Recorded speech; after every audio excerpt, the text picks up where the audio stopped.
Dokkan, like every gacha game, has known extremely broken releases, units that just had players' jaw drop to the floor, and those are the characters we'll be looking at today. The most broken characters ever released in the history of the hit mobile game, Dragon Ball Z Dokkan Battle. Let's start with a recent release, AGL Goku. I remember that when this guy first dropped, most players were mad that it wasn't Daima's percent for Goku, and that on top of that, it was a Kid Goku. Like, no shade to OG Dragon Ball, but Kid Goku just isn't that hype. Especially that version of Goku. They literally picked the least hyped version of Kid Goku. But as you would guess, none of that mattered once we actually understood that guy's kit.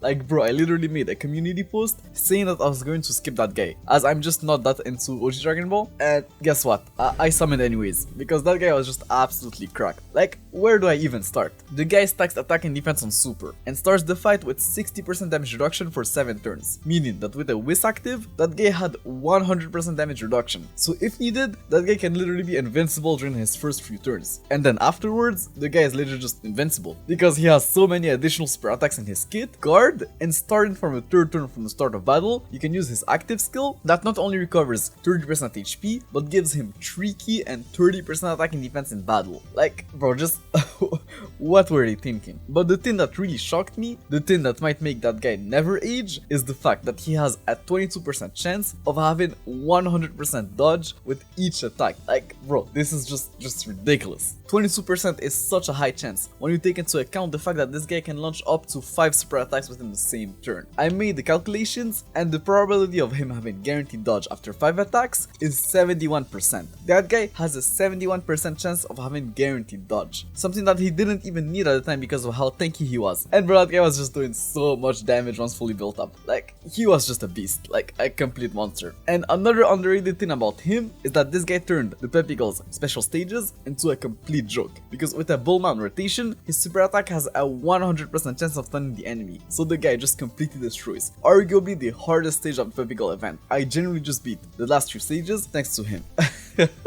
Like, bro, if another Saiyan unit had that kit, he would be glazed like crazy. Like, his only real weakness, I'd say, are his links. But once you get that 3 ki from his active, it's really not a problem anymore. TEQ Super Vegito. Do I even need to elaborate how cracked that guy was? This guy is probably the strongest card Dokkan ever released after Super Gogeta, or at least in the top 5. Like, that guy was just so ridiculously OP on release that every single event was tailored towards him. Like, genuinely, every boss in the game had 10 times the HP they were supposed to have just because of this guy's damage. This guy is basically what AGL Super Vegito was on release. He was just a cheat code. Like, the whole meta during the 10th year anniversary was to survive until the 5th turn and get him out alongside Gogeta and just win. Literally, the win condition was to get Vegito out. Events were so much harder to beat without him. Borderline impossible. Because, like I said, bosses had just so much HP. And that HP was literally just there so that Super Vegito could do something, could counter, could be usable as a unit. And the crazy part is that the guy wasn't even bad in base. Like, that Goku and TEQ Vegeta card was actually pretty cracked too. For his first 3 appearances, Goku had 90% damage reduction in slot 2 or 3. And then at the 4th turn, you could swap into Vegeta, who was just a wall in slot 1. Or just pop items to keep him in slot 2 or 3 to juice up Super Vegito. Because, yeah, that guy stacked attack on super. I remember back in the days when we used to joke about a counter unit that could stack attack on super and how completely broken that card could be. Well, they gave us something even crazier somehow. Like, I need to repeat it again, but the meta was generally just to use items to protect your team for the first 4 turns and then pop Vegito and Gogeta and win the game. Like, how crazy is that? That the meta was just to get Super Vegito out. Like, genuinely, if you didn't have Super Vegito, I just don't know how he did it. Bosses had so much HP that the only way to beat those stages was to have him. And bro, his leader skill was and is still just something else. Pure Saiyans, fused fighters, and earth protecting heroes. Like, what were they thinking with that guy? I generally just do not get it.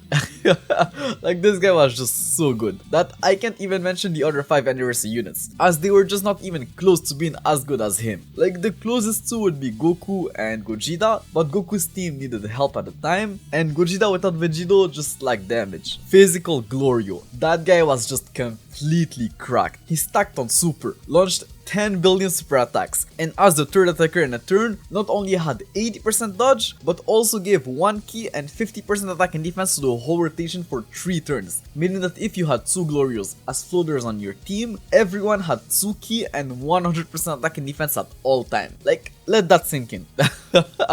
Tsuki and 100% attack and defense at all time. This guy was arguably the strongest floater that the game had ever seen. The only problem is that he came before the 10th year anniversary power creep. I think that if that guy had a 220% leader skill, he would generally still be cracked even to this day. Like, his team only got better with time, as it includes every Gohan in the game, and that they recently added even more units to the accelerated battle category. And even though people glazed him like crazy, I feel like a lot of players at the time just didn't summon for him, because, well, 1, he's not really a hype character, and 2, the 10th year anniversary was right around the corner, but it doesn't change the fact that he was cracked on release. So cracked that it pretty much confirmed that the 10th year anniversary power creep was going to be something insane, which was just another reason to skip him. Strength % Gohan. Okay, that guy's kit was actually pretty good on release, but nothing absolutely cracked. You already know that the only reason this guy is here is because of his standby skill. Gohan's standby was one of the most broken thing we had ever seen at the time. It introduced the Dragon Ball mechanic, where Dragon Balls would spawn randomly on the field, and each Dragon Ball increased the standby charge by 4, meaning that this guy could easily get a ridiculous amount of charges, and literally just one-shot almost every boss in the game. Like, it was just so easy to break the 99 million damage cap with his standby, something that I know is pretty common nowadays, but it wasn't at the time. Only standby characters could do that back then in like a regular event.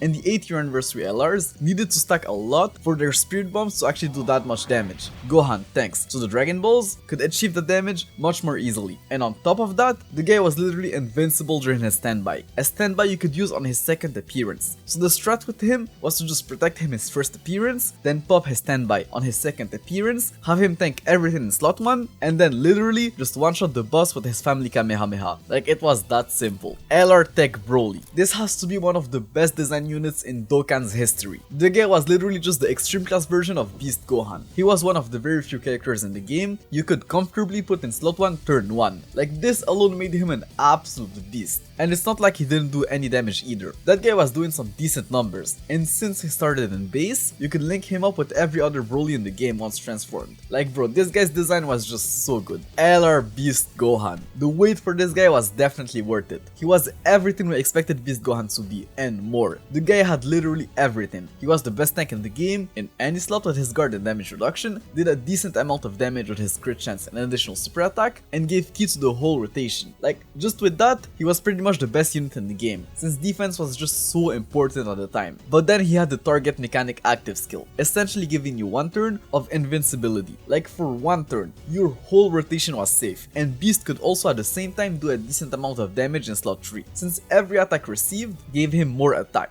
And since he had one, if not the best leader skill in the game at the time, you could have 2 Beast Gohans on your team, meaning the first loss of all of your rotations were covered. This was already so valuable in itself, but then you had 2 additional turns where your whole rotation was covered. Like, bro, Beast Gohan was literally just a beast. Definitely one of the best units to ever release in this game's history. Top 5 if not top 3. Limit Breakers % for Vegito. This guy single-handedly fixed Dragon Ball Heroes' character's reputation with how good he was on release. This guy was basically invincible for his first 6 turns on a full crossover or giant A power team, while also doing just so much damage. The guy was easily launching 3 14 million plus super attacks every turn with like a 70% crit chance. And on top of that, he had an active skill that did a lot of damage while also giving him guaranteed crits. Like, bear in mind that this was before the 9th year anniversary, so the guy was literally one of the hardest hitting you were in the game, while also being very tanky. Like, his team was genuinely one of the fastest teams in the game. Every time I saw one of those missions where you had to beat a stage within a turn limit, I just used him, and it was literally effortless. This guy is the only unit I rainbowed on release, and I didn't regret it one bit. He was just that good, and kept using him even after the 9th year anniversary power creep. Hell, you could even use him during the 10th year anniversary with LR AGL Super Goku.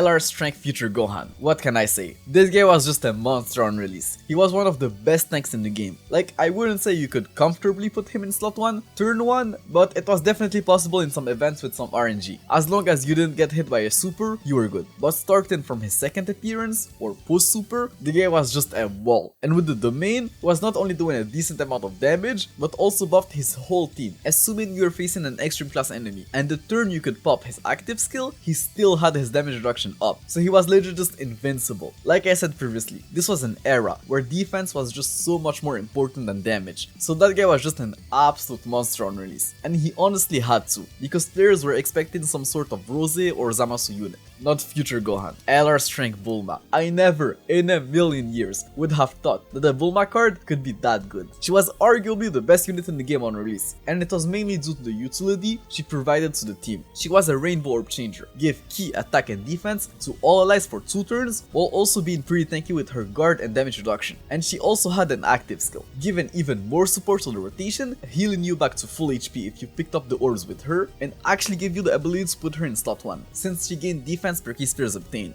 And that active skill gave you a full board of strength key spheres. She was just so cracked. And the fact that she was on Power of Wishes, the best team in the game at the time, was just so insane. Like normally a card like that would just be forgotten due to it having no teams, but she was on the best team, so it was just crazy. LR Strength GT Goku and Super Saiyan 4 Vegeta. These guys were just so cracked on release. They could get caught up their first appearance, but once you got the ball rolling with all the key and damage reduction, they were just unstoppable. You could most of the times comfortably put them in slot 1, and they would just super so many times, doing so much damage while also stacking attack on both their super attacks. But what really made them crazy and age like fine wine was their standby skill. It was legit just a free turn where your whole rotation was buffed to oblivion. They gave 8 key and 80% attack to the whole rotation. This was just so insane at the time. And then once you died, they just nuked the enemy with the spirit bomb. It was just crazy. As for the Z duos, I was lucky enough to pull them with 2 dupes at the time, and I'm not even gonna lie, I feel like the Strength GT duo were just flat out better at 55%. Like that revive and damage reduction in base just made them so much better at the time. LR TEQ Orange Piccolo. What can I say? That guy was phenomenal. He had guard, damage reduction, a decent amount of stats, gave 2 key to the whole rotation, and had a free senzu that you could see every blue moon. But let's be honest, the reason why this guy was so cracked was his active skill transformation. This has to be one of the strongest active skills in Dokkan's history. You had literally 2 to 3 turns where you were unkillable, while also being able to do so much damage. Like this was just a cheat code, especially for the missions where you had to beat events within the turn limit, as the turns in his giant form didn't count as actual turns. The guy was just a beast, which is ironic because he came with Beast, who wasn't a beast at all. LR TEQ Super Saiyan Goku. I still remember it to this day. I was outside with my friends walking in a park when his details first dropped, and I still remember taking a break to read his kit and just being so shook by it. Like this was the first Carnival LR, so we expected him to be good on some level, but I was so surprised to see just how cracked that guy was. Like he stacked defense on super while having guard. This alone was enough at the time for this guy to be an absolute beast. As remember, this was back in 2022 during the Red Zone meta, and LR Vegeta and Trunks were the best card in the game, solely because of their ability to be put in slot 1. Like bro, the game had like 2 slot 1 characters at the time, so just him being a card you could put in slot 1 was enough for him to be insanely valuable. But not only was he crazy defensively, he also had a revive and an active skill that disabled an enemy's action. Like this guy was just so good. The only real problem is that you couldn't really run 2 of him comfortably because of the fact that his revive buffs only procced for 1 of the Gokus. And I know he could also get caught on his first attack, but personally I've never seen him die at the time while his guard was active. So yeah, that guy was just a beast. LR INT Vegeta and Trunks, the card that literally turned one of the hardest events in Dokkan's history into a complete joke. And it's simply because those red zone bosses were doing so much damage at the time, and that practically no unit in the game that also had a 200% leader skill could be put in slot 1. So them being a slot 1 unit was just insanely valuable. And bro, their leader skill was just so cracked. Like the Bond of Parent and Child category is still cracked even to this day. So you can only imagine how ridiculous it was at the time, when the game didn't have many 200% leaders, let alone good ones. So they had the best leader skill in the game and could be put in slot 1 without any problem, while also stacking defense on super. Like bro, they were just ridiculous. What else can I say? They were literally the best unit in the game with the best leader skill. The 7th year anniversary LRs. I still remember reading their kits when they first came out and just not understanding what the hell happened to this game. Like they were so far and away better than the rest of the game that I genuinely just couldn't even imagine what type of hard event was on the way. They both stacked attack and defense on both their super attacks, something that was actually pretty insane at the time since they were LRs, with LR stellar stats, while having built-in additionals, being effective against all types, having arguably the strongest key mechanic in the game at the time, gaining additional key per key spheres obtained. Like, bro, they were just so cracked. And the new 200% leader skills they introduced were just so insane. Like power beyond Super Saiyan and fused fighters. Like, brother. Their leader skills practically killed half of the categories in the game. Power Beyond Super Saiyan was just something we didn't even think could exist as a category because of how broken it would be, but they still did it. And Fused Fighters was basically what people wanted the fusion category to be. Like, those guys were just so cracked, and that was in base. Transformed, they were even crazier. The attack break sounded like such a broken mechanic at the time. Honestly, it's just crazy to me how OP these guys were, and how they still struggled in hard content at the time, while being the best units in the game, like by far. Like, the 70th anniversary really was just something else, bro. Something else. Like, it really was a great reset for the game. The TEQ Future Androids, one of the last Dokkan Fest released before the great 70th anniversary power creep. And let me tell you that those guys were just so cracked on release. They were nukers who could make their own orbs, so they already looked pretty good stat-wise. But what really made my jaw drop at the time was the fact that not only did they nullify Ki Blast super attacks when above 35% HP, but also had a free Gust Usher in their kit when facing anything that wasn't 2 enemies. Like, this was just so crazy. Keep in mind that most super attacks in the game were Ki Blast super attacks, so they nullified most bosses' super attacks, but then they also had a free Gust Usher if they somehow couldn't. Like, that active skill was so useful, and it still is even to this day. It's just such a broken ability, and as a Future Saga stan, I was so happy to just see how good they were. One of the only cards that actually somehow survived the 7th year anniversary power creep. They would have definitely been a top tier Q-War during the 7th year anniversary if they had a 200% leader skill. LR AGL MUI Goku was just insane on release. I still remember looking at his kit and just thinking that this guy was a mistake, and also wondering why was he so much better than Vegeta. This guy released during the ESBR meta, where units had to be good from the get-go, so him being literally the strongest card in the game turn 1 made him an SBR monster, and him gaining 30% defense per attack evaded within the turn was just so cracked. It made it so that guy could actually take hits in SBR even if his dodge failed, something that almost no other units could at the time, and he also did so much damage since he had guaranteed crits from his second super attack and onward, and then the God event dropped, and he was still an absolute monster there. This guy really felt like a standalone MUI Goku. Like, that's literally what I imagined MUI Goku to be like in game. Like, like he was literally like lore accurate. Like that this was like an anime accurate MUI Goku. He was just crazy. Strength Super Vegito was an absolute beast on release. Definitely one of the best design units of all time. His kit in base was very simple, but so effective at the same time. Like, he had damage, defense, and some sort of built-in key mechanic. Everything you wanted to see on an LR, but then once you dropped below 77% HP, you could transform into Super Vegito, who was just ridiculous. Not only did he heal you back to full HP, the guy had counters with built-in crit, and a 10 turns Scalder. A 10 turns Scalder. This was just crazy. Like, a counter unit with built-in crits was already something we hadn't seen before, but then on top of that he also had a Scalder. This was just on a level of broken that I can't even describe. This guy was just so good on release, it was crazy. TEQ Ultimate Gohan. There's really nothing to explain here. The guy greatly stacked attack and defense on super and had guard. Like, that was it. This alone made him one of the strongest cards in Dokkan's history, and one of the best agent unit in Dokkan's history. Like, that combo was so cracked that I kid you not, his SSR was probably better than 90% of the game once the red zone arrived. Like, it was just that good. LR TEQ full powered Jiren. I don't hear many people talk about him, but that guy was absolutely insane on release. 200% attack and defense was something never seen before on an LR at the time. Like, having that much stats unconditionally, turn 1 was just insane. But what really made him crack was his active skill. After getting hit 5 times, he gained even more stats while debuffing and stunning all enemies. This was just so insane in SBR. Stunning all enemies, then having guaranteed crits against them. Like, bro, it was just such a nasty combo, and something you could see pretty often. Like, this guy was just insane, and was so lore accurate. Like, this was basically Jiren in the anime. Raw strength. Strength transforming cooler. The guy had an insane extreme class leader skill, transformation boost, and his newly added terrifying conquerors category. Then this guy was just a beast in SDR, since he gave 2 key and 50% attack and defense to terrifying conquerors category allies when facing 2 or more enemies, while also lowering attack on super. But he was actually also pretty good in the legendary Goku event,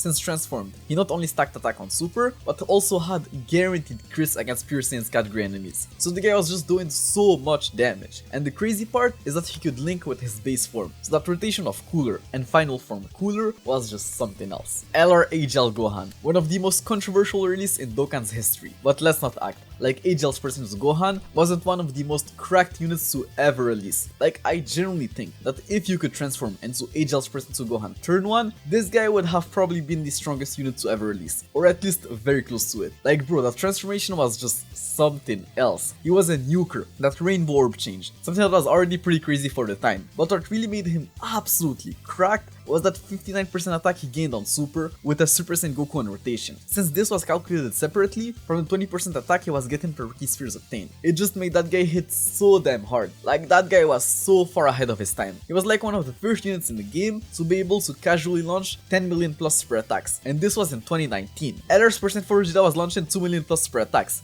Okay, maybe that's a bad example, but yeah, like, units weren't hitting that hard. Like, sure, LR Gohan and Goten could get to like the 8 to 9 million range, but they had to be fully built up and with support. This guy could just do it casually once he was out. Like, it was just something else at the time. And the crazy part is that according to one of the French leakers, this guy was even better before release. As a matter of fact, he was so good that they literally had to nerf him. Like, what we got was the nerfed version. Just imagine what the original version looked like. Like, he for sure had a better transforming condition, and that was probably enough for him to be like absolutely broken that they had to nerf it. That's just how good that transformation was. TEQ Caulifla. Like, bro, they gave her guaranteed dodge against Pure Saiyans or Universal Survival Saga category enemies. This was just so cracked, like literally so cracked, that she was a top tier card up until the 7th year anniversary, where she would have still been good if they haven't made the choice to give dodge cancelling to Red Zone Broly. Like, do you realize that this girl was so broken that they had to give Red Zone Broly dodge cancelling? And I'm pretty sure that this girl is the only reason why there's some events like Easy Is where you can't use same name characters, or like the SSR and TUR of the same character. And bro, on release, she was just a monster in the Legendary Goku event, since she could stack on Super, while also being able to launch up to 3 super attacks within the same turn. Just complete craziness. LR Kale Caulifla. There's just so much to say that I literally made a whole video just explaining in complete details how broken that card was. But long story short, they broke the game in every sense imaginable. Like, literally. Bro, they literally broke the game. Like, I don't think I need to add more to that. Like, they broke the game. Like, they were just so good that their TUR was the best TUR in the game, and their SSR the best SSR in the game. Like, this unit was so far and away ahead of his time that they were genuinely better than the next year anniversary headliners, something that we haven't seen before in Dokkan. Like, they were just something else. LR TEQ Goku and Frieza. These guys were just so cracked on release. They did so much damage and for free. Like, all you needed was for them to launch their 18th super attack, which was so easy to do at the time because they released before the link level update, so killing proc twice in the second slot, which was just insane on them as they had 3 very common and powerful key links. They also lowered the attack on both their super attacks, making them even better in SBR, which was the hardest content at the time. LR INT Super Vegito. If you were able to get that guy out, like, the game was pretty much over. Super Vegito steamrolled absolutely everything in the game at the time. He was just so broken that he literally still cooked in the Legendary Goku event even a year after his release. I think he was actually even better. The guy was literally still usable during the 7th year anniversary, before his easy. That free Senzu and his high defensive stats just made him age like fine wine. But even on release, the guy was cracked in base. The Potara team was literally a cheat code. It turned the Bus Rush event into an absolute joke. The game was literally on easy mode with him. Just absolute craziness. LR INT Super Vegito Gohan. That guy came during the 2nd year anniversary and was genuinely on another level of broken. He gained 18% attack per key spheres obtained, something that was just so ridiculously OP at the time, as he had LR stats. Then he literally had the strongest key mechanic an LR could have, not only at the time, but for the following years even, an additional key per key spheres obtained. So it was very easy to hit his 18th key super attack. So the guy is pretty much just the hardest hitting unit in the game and was able to do it effortlessly. Like, he was literally AGL Super Vegito Gohan, but as a turn 1 unit at the time. Like, that would be the best way to describe him. Like, he was just that crazy. Like, his offensive capabilities were literally so good that once he got his easy, they literally gave him no offense. Like, they literally didn't buff his damage. That's just how crazy he was. Strength percent for Goku. That guy was just so cracked when he first came out. He literally set a new standard of damage, as he was the first unit being able to casually launch 1 million plus super attacks, while also raising his defense on super for 6 turns, and having a medium chance of dodging and countering enemy super attacks. So the guy was literally the hardest hitting unit in the game, but could also hold his own defensively. He turned the hardest event at the time, the Boss Rush, into a complete joke. Like, let's not forget that this guy and Vegeta were so hyped that they literally broke the servers. The game had to go into an emergency maintenance because of the amount of players that tried to log in into the game the day they came out. Physical Vegito Blue and AGL Rosé. Those two were honestly equally crazy on release. They both led their respective class, leader skills that were just so insane by the way. Like, those two were pretty much a must for the new Boss Rush event. Then Physical Vegito Blue not only had built-in additionals but also counters. And for context, AGL Super Vegito, who introduced the counter mechanic, released like 4 months prior, and that guy was just an absolute monster who turned Dokkan events into a complete joke, solely with that mechanic. So imagine having not only the same mechanic, but built-in additionals on top of it. Like, bro, Physical Vegito Blue was just absolutely ridiculous. I genuinely have no idea what they were thinking when they released that guy. Then AGL Rosé was also completely cracked, and probably had the best team in the game, well, at least for the Boss Rush event, as his team was filled with tanks and healing units. And since he gave 3 ki to extreme class allies, his team just didn't struggle for ki whatsoever. Like, this guy was literally just one of the best leaders the game has known. AGL Super Vegito. This guy introduced probably the biggest power creep jump the game has ever known. Leader skills went from giving 3 ki and 3000 attack to 3 ki and 70% HP attack and defense. That's practically a 70% buff to all stats. Like, before his release, Dokkan events were actually pretty difficult and the hardest events in the game. After his release, Dokkan events became a complete joke overnight. That's just how crazy that guy was. He introduced possibly one of the craziest mechanic ever seen in a gacha game, counters. The guy was stomping absolutely everything in the game, while also being practically invincible. I genuinely think that even if you had Gogeta at the time, you were honestly probably better off scrapping your account and rerolling for him. Like, he was just that good. Strength Super Gogeta. We all know how cracked that guy was, and I've said it times and times again. This guy is still seen by most Dokkan players as the strongest unit to ever release in this game's history, possibly even in the history of gacha games as a whole. He was just that good, so good that the meta was just to have him. Like, bro, even if you had a day 1 account, you were literally better off just scrapping that account and rerolling for him. He just had everything. The best leader skill, the best links, the best super attack, the best passive, the best key multiplier. The guy was simply the best card in the game. But his leader skill was probably the main reason why he was that good. Like, he gave 3 ki to all types, so you could just run all of the best units in the game on his team. It's literally like if TEQ Super Vegito's leader skill was just 4 ki and 220% HP attack and defense to all stats. What's the point of having any other unit? Physical Ultimate Gohan. He was the first unit to introduce key leader skills, and you can guess that in a time where super attacks were actually a pretty rare thing to see, having a card that could help you launch them more frequently was pretty cracked. But then he was also pretty good just as a unit. Like, he had a supreme damage multiplier, the best damage multiplier at the time, a 12 ki multiplier of 145%, which was also pretty high for the time, and 70% attack at the start of third. Like, bro, the guy was just insane. He was so good that the meta pretty much shifted from over in a flash to shock and speed practically overnight. As honorable mentions, I would also like to add Interlis and Physical Super Saiyan Bardock, as those two were just upgraded versions of Physical Ultimate Gohan. They did what he did much better, by also giving an additional 2 ki to the whole rotation. So having 2 of them was pretty much the first variation of a 3 ki leader skill. They were just insane. Strength Super Saiyan Bardock, the actual first best unit in the game. The guy completely changed the meta with his 25% attack to all types leader skill. Like, this was literally just the best leader skill in the game. Then he gave 15% attack to all allies on rotation, which was also pretty insane, and as you would guess, a pretty insane ability to have on a leader, especially that early into the game. Like, the game had been out for like not even 3 months. The combination of his leader skill and support was so good that this guy was seen by most players at the time as the best unit in the game, up until the release of Strength Super Saiyan Goku in the end of June 2015. So like almost 4 months after this guy's initial release.